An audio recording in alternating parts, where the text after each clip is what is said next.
However, with the current federal government and Labour meeting on new wage still ongoing, Nigerian workers are wondering if Labour will not ask for more. Joining us now to discuss the latest development amid TINUBU's effort to revive Nigeria's economy is Dele Farotimi, a lawyer, and in our Abuja studio is Awal Musa Rafsanjani, Executive Director at Civil Society Legislative Advocacy Center, CISLA. It's great to have you both on the show. Let's go straight to it. I mean, what's your reaction to this recommendation, as it is, because it's not gotten approval yet, and we must insist on that? What's your reaction to this? Well, there is a proverb that I've been heard used on past occasions, and it's the one that says that the diarrhea of the monkey is not the business of the baboon. And there is nowhere where this comes home better than in the Nigerian space. A government says that it has removed fuel subsidy. The price of fuel increases by about 300%. Not a dime has been added to the salary of public sector workers. Nothing has been done to offer any sort of palliatives to the people. The Revenue Mobilization Committee, the gentleman that just spoke, is doing what he is statutorily empowered to do. But in the midst of all of these, we must look at the optics. The people are being told to offer more and more sacrifices, but those who purport to rule us continue to enjoy perks that we are not even allowed to know. The gentleman who just spoke now makes clear that what he is doing is what he is statutorily asked to do, fix allowances, and from what he said, only about ₦1 million or thereabout is meant to be going to the senator. But of course, we all know, because we don't know, and we are asked to fill in the gap because of the opaqueness of the finances of the Nigerian government, and particularly the legislators. Nobody knows exactly what is being taken home at the end of the day, but we do know that with alacrity, the system has responded and is about to increase the emoluments of these men by 114%. Question is, how long will the people continue to support a system that obviously does not feel the pain of their affliction, does not care in any way, shape, or form for their welfare, but increasingly ensures that those who are meant to sacrifice and rule and lead are the ones who are kept in comfort and in luxury? At the end of the day, it's up to the people, but I believe that this is not good. It's not good optics at all, not in this season. It's very bad. He chose to take a wage slash, a basic wage slash. But let me come back to the studio, and then this question will also be posed to you. Mr. Farotimi, in justification of the RMFC's position, they've said that this decision wasn't made under this, or didn't start under this tenure. Now, if you recall, in February, they had a one-day retreat where they had zonal consultations with regards to the salary review. And also, in their defense, this review hasn't happened since 2007. 16 years ago. So in light of current realities, perhaps it is justified to also consider public office holders who are also Nigerians. And bear in mind that they don't have anything to do with the minimum wage. They don't determine that. This is their own remit, and they are working according to their own remit. What would you have to say about that? And then to Mr. Rafsanjani, I'd like to ask you, talking about minimum wage, Labour has asked at the negotiation table for a review upwards of the minimum wage to 200,000 naira. Of course, this has been met with a lot of skepticism, and analysis. However, since the public office holders, or according to RMAFC, they're recommending a 114% increase, do you think Labour would then be justified to push for their own increment, in line with this? Maybe 200,000 is even too low. Maybe we should start to look at a bit more reflective of our society. Let me come to you, Mr. Farotimi, first of all. Well, I think the first thing we need to understand is this. What is the purpose of government? If the purpose of government is the welfare of the people, who you would ordinarily refer to as citizens, then none of these really makes sense.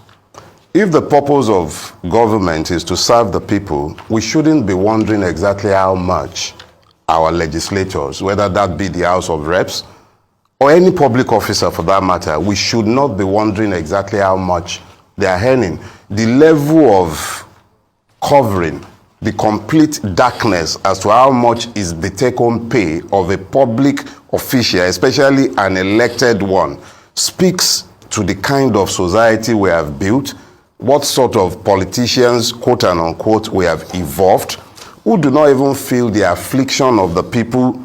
I would imagine that they themselves should feel scandalized in this movement. I am not speaking to the legal correctness of what has been done, but it should concern us that in this movement where people are being taken into multifaceted level of poverty, they can hardly feed, they have no access to health care, good roads have become non-existent, people can barely travel from one point to the other.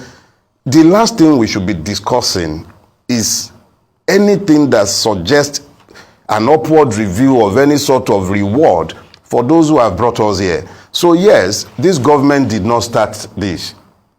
Legal or illegal, I'm not going to talk to that, but this regime is not responsible for this. But the people in the last regime and the people in this regime, government is a continuum. Yes. The APC has ruined this country consistently for the last 8 years. This is the 9th of those years. So even though it might have blamed its twin brother, the PDP, for the preceding 16 years, it has to own the last 8 years. And no matter how you dice this, at the end of the day, when you look at where we are as a people 8 years ago and where we are today, is a world apart. Our world is practically falling apart, and these are the people responsible. No matter how much they want to dice this, they are responsible. For anyone to even now think that it's a good idea to be talking about an increment of any sort in the emolument of persons whose emoluments are already opaque enough is sickening to even comprehend. So we might want to look at it as an isolated issue, but we will be wrong. It should be looked at more as an issue that concerns the entirety of the society itself.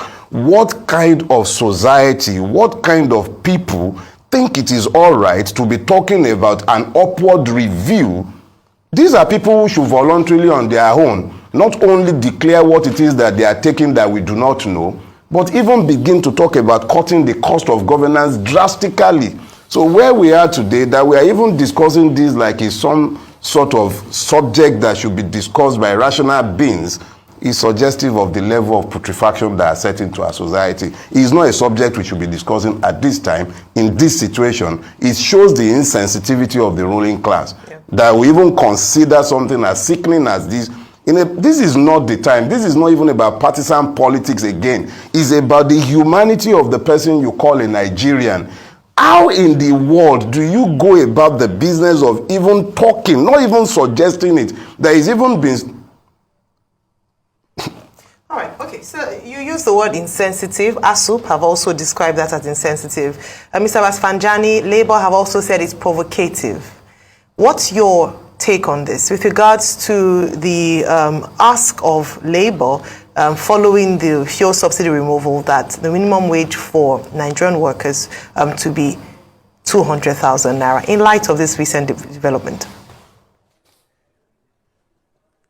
You know, the political class or the ruling class in Nigeria, they are not ashamed to continue to perpetuate suffering on the ordinary Nigerians. They are happy. They always, they are always happy because they have their way. They package themselves in a manner that they will perpetually continue to emasculate public taxpayers' money, rewarding their inaction and action in this country. And that is why many of them will roll down policies and programs that only looked very self-centered policies, without caring the ordinary person. The other, the other leaders in the last regime, you've seen how they, maltreated or they handle, issues of labor, issues of ASU. In fact, they were mocking and even abusing ASU for demanding an improved condition of service and education generally. But because they have packaged themselves, many of them, they have packaged their children abroad using public taxpayers' money. They have taken care of, even when they have malaria, they will carry business class or first class and go abroad with public taxpayers' money. So they didn't really care, and that is why the chaos, that is why the inequality is increasing. And it is important that the BOLA TINUBU administration understand this sensitive issue, to, even though it's being proposed, to actually tell the revenue mobilization to say, look, at this material time, it will be difficult for us to approve this. So I am calling on the President Bola Ahmed Tinubu, in the interest on peace, stability, and also fairness and justice. They should forget about this increase of this political appointee and elected official salaries. If the political class had been very serious about this country, they would have made conditions for us to have industries, manufacturing that will make Nigerians to be more productive, more useful, and the nation will get more income. And with a lot of job coming from the private sector, you do not need to worry yourself much about this. But because they have connived to kill, the instrument that will enable us to have more vibrant factories and manufacturing, they have killed everything. And that is why you see a lot of Nigerians have no job. They have been pushed to do so many dirty jobs that they are not supposed to go. When you go abroad, many Nigerians who have masters, they have been reduced to doing domestic work. Many, of course, other Nigerians, they also manage to find better job there. But out there, when you go, you see a lot of competent, qualified Nigerians that are supposed to be contributing to our nation, but they have been pushed out of frustration. They have been pushed out of this country to go and do job just for them to survive. I think it is important that elite in this country understand that the only way this democracy can be durable and survive is when they do the right thing, and when they do the fairness, and when they do the right policies and legal framework, and implemented them in a manner that can get Nigerians out of this misery of poverty, misery of insecurity, which they have also created. Because when they steal the resources that is meant for security and safety, including supporting or giving adequate resources for the personnel in the security sector, they are creating conditions for Nigerians to be hopeless and not even have confidence in their country. Therefore, I am calling on President Ahmed Bola Tinubu not to approve this proposal, because Nigeria cannot be a perpetual debt collector.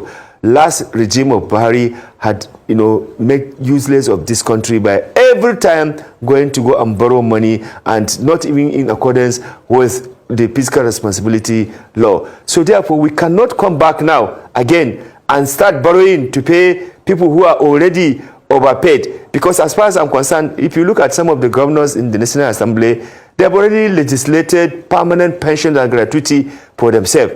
And many of them, the sovereign package they even collect is enough to pay workers for many years. I think we need to be fair and need to be just, and we should consider leadership as a trust. We cannot just use political appointment or political opportunity that the elite have to be only looking for yourself and leaving the millions of Nigerians in misery, poverty, hunger, and starvation. I think God will even ask them why this thing.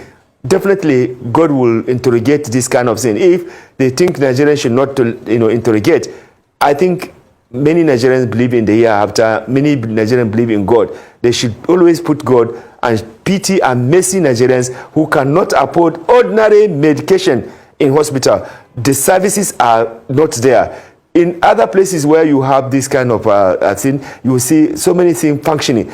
Minimum wage in Nigeria cannot be paid by many states in this country. And now when you look at the reality, what will, for example, even 100,000 do you? You pay house rent from there. You pay hospital. You pay children's school fees. You pay the food that you consume. You do a lot of things. You close yourself. All with this is the reason why even the corruption itself is being promoted as a result of imbalances in the incomes and productivity. Let the government ensure more productivity in the social sectors and services, and let people earn legitimate income that can take care of them, not to come and create opportunity for more political violence in this country and for people to be paying to get appointment, because they are paying to buy appointment. Can you hear me? I was just telling you that your point was already well made. You were beginning to say the same thing over and over again. Now, quickly, let me start with you, Dele Farotimi. 2 quick things for you. The first is, will it have made a difference if this proposal by the RMAFC is only for judicial officers? Because originally, when this whole debate started, it was meant only for judicial officers. In fact, it was a proposal by the NBA. But now the RMAFC, responding to it, has added public office holders to it. Will it have been, will your reaction have been different if it was just judicial officers, who, as we know, are victims of poor welfare, poor conditions of service and all of that? And then, of course, you are a Labour Party man. To take the thing beyond the RMAFC, do you still have hope? With the momentum that TINUBU has generated, that anything magical will happen to displace him or to change anything in any way? I mean, you are a student of real politics. And then, Rasanjani, let me come back to you. I mean, you are a civil society person. Just a general comment on how the TINUBU administration has been carrying on in terms of how we've seen one policy after another, suspension of the CBN governor, suspension of the EFCC, appointments, and now we are told that we are looking for foreign direct investments in France that will come almost immediately because of policies that are on the ground. Let's start with Dele Farotimi. I am all for anything that guarantees the independence of the judiciary. I've had a lot to say about the judiciary. It's not the time to repeat any of that. But truth is that increasing the remuneration of any public officer, particularly those like the judicial officers who ordinarily shouldn't even be seen in public spaces, talk less of have additional places where they could augment their income. If we are saying they shouldn't be corrupt, then we must, of course, be willing to pay them living wages. I would have zero problem with paying judicial officers what I believe to be living wages. So if their remuneration were to have been increased in isolation to that of people whose actual remuneration are unknown to Nigerians, then I wouldn't have anything to say against that. I would only have asked that by the same token that judicial officers would have had their salaries and emoluments increased, people in the hospitals, people in schools, public officers, more or less civil servants, those who are not political office holders should equally enjoy the same benefit. When you now speak to the matter in court in passing, let me say this. The judiciary is meant to be the last hope of the common man. We are all here, and we were here in Nigeria on the 25th of February. The judiciary will be given adequate evidence of what transpired on that day.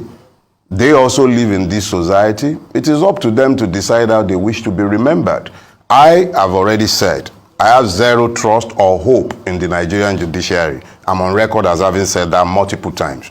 But it is not for the Labour Party or any other party before the judiciary to hope that the judiciary will do the right thing. It is for them to put an abundance of evidence before the judiciary and before the world. And it is then for the judiciary to decide whether it is indeed the last hope of the common man or not.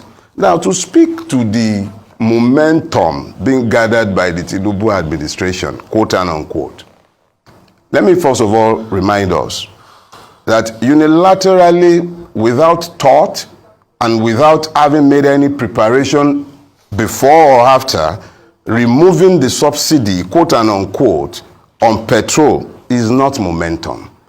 Sectional appointments that tend to pander to ethnic basis and loyalty, those are not momentum.